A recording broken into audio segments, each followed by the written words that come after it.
Meus irmãos, hoje estaremos falando sobre o dilema de Judá, baseado em Gênesis capítulo 44, onde a Bíblia diz que depois da grande fome, Judá foi em busca de comida na terra do Egito, e o seu irmão, quando estava de volta, José manda que os seus soldados vão em busca de Judá, de Benjamim, dos seus irmãos.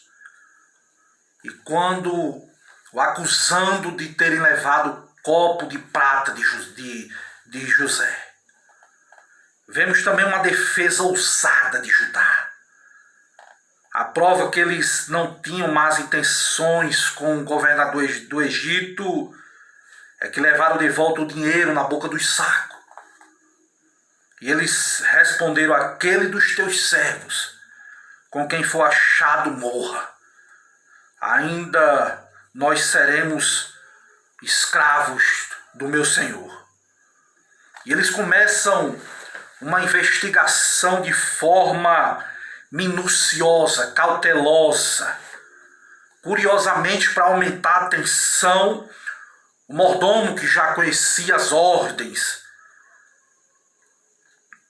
a idade deles, a virtude, começa a sondagem pelo mais velho e termina no mais novo.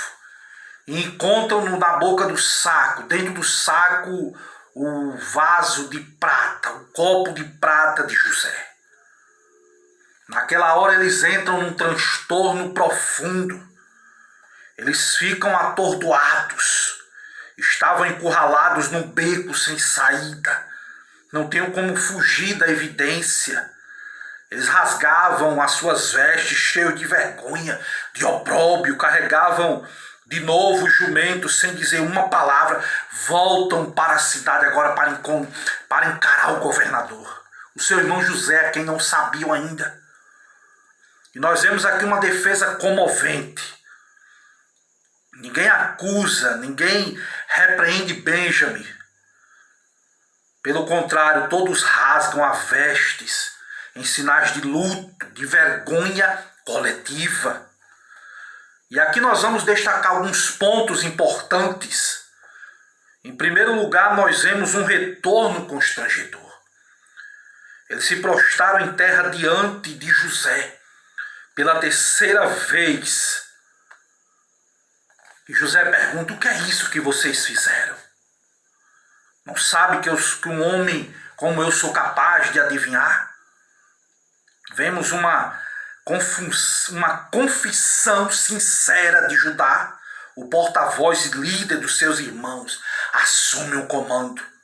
Judá não se defende, Judá não se justifica, Judá não se exaspera, reconhece a causa deles, que não tem defesa. São culpados. Porém, Judá faz a confissão mais importante que José estava esperando da vida desses homens. Ele disse: achou Deus a iniquidade dos teus servos. Eles confessam seu crime contra José já 2 vezes na sua presença. Judá fala muito mais importante. Nós vemos que muito mais importante do que o copo encontrado pelo mordomo de José é o que Deus encontrou no coração dos irmãos de José. Sim, meus irmãos, vemos uma redenção humilde. Judá responde: longe de mim que o tal faça o homem cuja mão foi achado o copo, esse será o meu servo. Vós, no entanto, subi em paz para vosso pai. José está testando os irmãos. José queria que eles voltassem e que deixassem o irmão mais novo com ele. José queria verificar se eles aproveitariam a oportunidade para obter a liderança às custas, a liberdade à custa do seu irmão Benjamim. José quer saber se eles seriam com Benjamim o mesmo que fizeram com ele. Se deixariam Benjamim como um escravo no Egito. Mas não foi isso. Judá começa um discurso eloquente. Judá, como advogado dos irmãos, faz aqui o mais longo discurso registrado no livro de Gênesis. Trata-se de uma pequena obra-prima, pois algumas palavras marcantes se repetem constantemente, como 6 vezes Judá fala a palavra irmão. 7 vezes Judá fala sobre meu Senhor. 12 vezes Judá fala servo. E 13 vezes Judá fala sobre nosso Pai. De forma consciente, Judá omite o que não ajudará a obter o efeito desejado. Nós vemos, irmãos, que o discurso de Judá não é apenas o mais longo de Gênesis, não, mas é um dos mais emocionantes discursos. Este discurso de Judá tem 3 pontos importantes. Primeiro, ele recita a história das 2 viagens. Segundo, ele enfatiza a perda de Benjamim. Mataria o pai dele. Ele tinha que voltar com Benjamim para Canaã. E terceiro, o discurso de Judá culmina seu apelo rogando a José que lhe permita cumprir a sua promessa e faça escravo no lugar do seu irmão. O mesmo Judá que ajudou a enganar a Jacó acerca da morte de José, agora se mostra audaciosamente leal a Jacó, seu pai, mesmo lhe causando um grande custo pessoal. O discurso de Judá, o momento culminante do livro de Gênesis, é pleno, é cuidadosamente documentado, acima de tudo é ardente. Por quê? Porque sai do coração. William MacDonald fala do progresso da graça de Deus no coração de Judá. No capítulo 37, Judá lidera os seus irmãos para venderem José. No capítulo 38, ele se envolve com enganos, com imoralidade, com a sua nora. Mas no capítulo 43 vemos que ele dá a garantia, se dá por Benjamim. No capítulo 44 vemos que ele intercede por Benjamim. Judá está pronto a se tornar escravo no lugar. Para quê? Para não ver o seu pai sofrer. A mudança, o dilema de Judá, o discurso de Judá é forte. Em primeiro vemos uma abordagem humilde, usando os melhores recursos da oratória.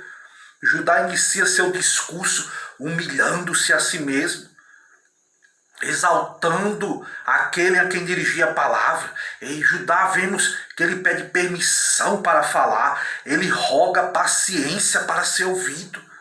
Olha só, ele reconhece que aquele que ouve é como um faraó. Você sabia que o vocativo de Judá, quando diz, ah, Senhor meu, rogo-te, é uma fórmula fixa, que literalmente significa recaia tudo que a minha fala causar de desagradável ou de ruim. Em segundo lugar, nós vemos uma retrospectiva fiel de Judá. Judá relembra o que houve na primeira viagem deles. Nesse discurso, Judá acentua novamente que eles têm um pai já velho e um filho da sua velhice. Vemos que Judá também relembra ao governador o que haviam dito se o filho mais novo deixasse o pai. Judá finaliza dizendo que não retornariam ao Egito para comprar mais alimentos se o filho novo não fosse com eles. Em terceiro, nós vemos um dilema paternal. Judá faz, depois de Judá fazer uma retrospectiva do que havia acontecido no Egito, por ocasião da primeira viagem, começa a narrar o que aconteceu com o velho pai. Judá disse ao governador do dilema do seu pai, que já era velho. Ele disse as palavras de Jacó: sabeis que a minha mulher me deu 2 filhos, um se ausentou de mim. E disse, certamente foi o outro, foi despedaçado. E agora vão tirar de mim a presença dele. Se acontecer algum desastre, farei descer as minhas cãs, a sepultura com grande pesar. Judá traz aos ouvidos de José as palavras de Jacó. Em quarto, vemos uma consequência inevitável. Judá, ele é enfático ao afirmar que retornar para Canaã sem Benjamim é sentenciar o seu velho pai à morte. Jacó não aguentaria. Outrora ele e seus irmãos não se importavam com o sofrimento de José, nem com o sofrimento de Jacó, mas agora eles demonstram amor pelo pai, amor para com Benjamim. Havia uma mudança radical em Judá. Em quinto lugar, nós vemos uma substituição abnegada. Judá chega ao apogeu da sua argumentação e roga ao governador para ficar como escravo no lugar do seu irmão, a fim de que Benjamim retornasse para o seu pai com os outros irmãos. Judá quer se sacrificar em favor de Benjamim, quer ser escravo no lugar dele. Esse primeiro caso de substituição humana na Escritura revela um Judá diferente daquele quem vendeu o seu irmão como escravo, lá em Gênesis capítulo 37, versículo 26.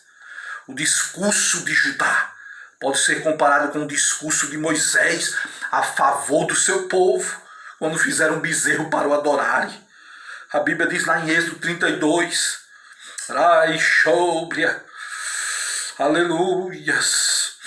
É comparado com o discurso de Paulo em Romanos 9. Judá está disposto a ser escravo no Egito para salvar Benjamim por amor do seu pai, por amor do seu irmão. Moisés estava pronto para ser riscado do livro da vida por causa do amor para com o povo. Paulo, no capítulo 9 aos Romanos, expressou a disposição de ser amaldiçoado, se isso significasse salvação para aquele povo de Israel, um povo que ele amava. Que coisa forte, irmãos, isso. Judá, Moisés, Paulo foram poupados. Mas Deus não poupou seu único filho, antes por todo nós o entregou à morte. O discurso de Judá deixa claro a sua preocupação tanto com seu pai idoso quanto o seu irmão mais novo. O discurso de Judá mostrou a José pela primeira vez o que aconteceu na família. Ele ouvia agora as palavras com as quais o pai, que julgava morto, estava lamentado e triste. Ele sabia agora do luto do pai. O discurso de Judá mostrou que houve entre os seus irmãos um arrependimento. José teve certeza, os irmãos se arrependeram, eles se converteram, não são mais como eram antigamente. Transborda desse magnífico discurso a evidência que a vida dos irmãos de José está agora transformada. Mudou a relação deles com Deus, com os outros. Matthew Henry, um grande teólogo, disse que Judá prudentemente supriu no seu discurso qualquer menção do crime de Benjamim. Ninguém vê eles falando mal de Benjamim. Não. Porque se Judá tivesse dito qualquer coisa que reconhecesse o crime, ele teria colocado a honestidade de Benjamim em dúvida. Em segundo lugar, se ele tivesse dito qualquer coisa que negasse o crime, ele estaria colocando a justiça de José, do governador do Egito, em dúvida. Então ele não fala nada sobre o copo de prata de Benjamim. Não. Judá, em Gênesis 49:8, Judá, em ti louvarão os teus irmãos. Aleluia. Judá é transformado de alguém que vende o seu irmão como escravo em alguém que está disposto a ser escravo pelo seu irmão. Com essa oferta ele exemplifica a realeza ideal de Israel. Judá acaba prefigurando Cristo.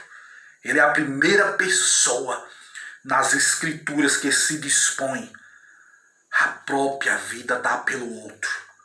O seu amor que se auto-sacrifica pelo seu irmão, por amor do seu pai, prefigura a expiação vicária de Cristo, que por seus sofrimentos voluntários fecha a brecha entre Deus e os seres humanos, que aprendamos com esta palavra, com o dilema, com o discurso, com o arrependimento de Judá. O que ele fez com José, vemos ele arrependido juntamente com seus irmãos ali no Egito, diante de uma grande fome. Que grande palavra, que grande mensagem, que possamos aprender em nome de Jesus. Amém.